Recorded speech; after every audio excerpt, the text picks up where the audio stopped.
Построги критериуми, најмалку 60 бода е новиот услов кој младите земјоделци ќе мора да го исполнат доколку сакаат да добијат подршка од државата за проекти со кои би станале земјоделци и отпочнат сопствен бизнис. Ново е и тоа што наместо во механизација, приоритет да се добијат овие средства е органското производство, кон кое треба да се стремат младите производители на храна.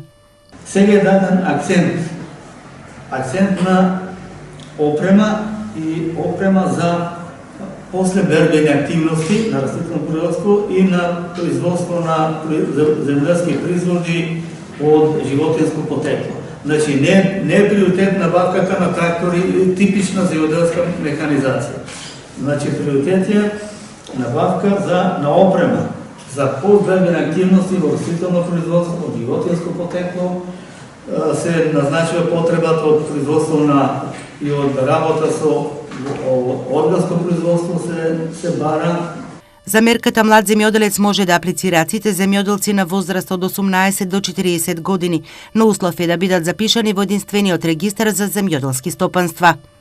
Тоа е, значи, да бидете регистрирани кај нас, значи да ги знаеме вашите производни капацитети, значи со кои површини располагате, со кои одгледувалишта, значи РДО, КП бројки и така натаму. Значи, услов е да имате регистри отворени. Сега моментално конкретно за мерка 212 или млад земјоделец, значи услово е регистрот да не биде постар од 18 месеци, односно година и пол. И на возраст од 18 до 40 години.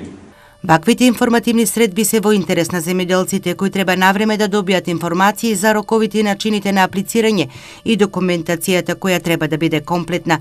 Младите земјоделци користат интернет, но постарите потешко доаѓаат до информации поради што се случува да го пропуштат рокот или да бидат одбиени поради непотполна документација.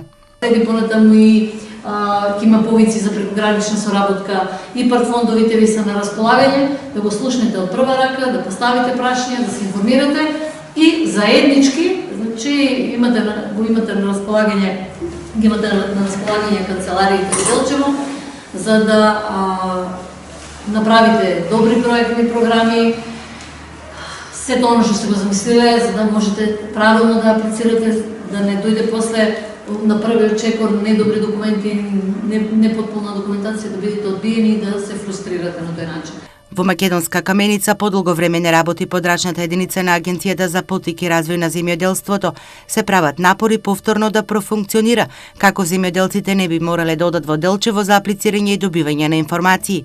Општина Македонска каменица на располагање им дава канцеларија, каде советници од АПРЗ ќе вршат советодавни услуги.